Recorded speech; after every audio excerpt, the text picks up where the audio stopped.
डोंबिवली महानगरपालिका प्रभाग क्रमांक 11 बलियाणी येथील माजी नगरसेवक मयूर पाटील व माजी नगरसेविका नमिता पाटील यांच्या पाठपुराव्याने बलियाणी परिसरातील रस्ते व गटारे विकास कामांकरिता 1,60,00,000 रुपये निधी प्रशासनाकडून मंजूर करण्यात आला आहे। बलियाणीतील नागरिकांना दिवाळीची भेट दिली आहे। विकास कामाच्या शुभारंभ प्रसंगी माजी नगरसेवक मयूर पाटील, नमिता पाटील, राजू पाटील, अरफात गुजर, महेश पाटील, अनंत पाटील, एकनाथ पवार, हेमंत गायकवाड, संदीप गायकवाड, विनोद शिंदे यांच्यासह आदी उपस्थित होते। माजी नगरसेवक मयूर पाटील यांनी सांगितले की बलियाणी आदिवासी पाडा, उंबारणी बौद्धवाडा, मुस्लिम वस्ती इत्यादी ठिकाणी रस्ता व गटारे कामासाठी 1,60,00,000 रुपये निधी मंजूर केला आहे। आमच्या पक्षाचे मुख्य नेते आणि पक्षप्रमुख माननीय एकनाथ शिंदे साहेब आणि युवा संसद श्रीकांत शिंदे साहेब यांच्या आशीर्वादाने आणि येथील स्थानिक आमदार विश्वनाथ भोईर साहेब व येथील स्थानिक नगरसेविका नमिता पाटील यांच्या सततच्या पाठपुराव्याने प्रयत्नाने आज माझ्या या बलियाणी प्रभागामध्ये उंबरणे असो, बलियाणी असो, आदिवासी पाडा असो, इथे आज 1,60,00,000 प्रशासनाचा पाठपुरा करून जो निधी आणला होता त्यांचा आता या थोड्या वेळापूर्वीच त्याचं भूमिपूजन करण्यात आले।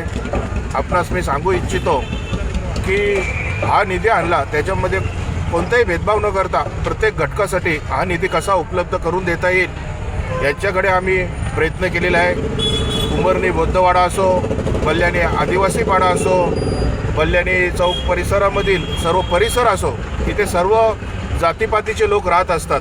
आणि त्यांना सुविधा देणे हे आमचं काम आहे आणि त्यांच्यासाठी प्रशासनाकडून भांडून निधी आणणे हे आमचं कर्तव्य आहे। आणि आज या कामांचा भूमिपूजन सोहळा येथील सर्व स्थानिक नागरिक,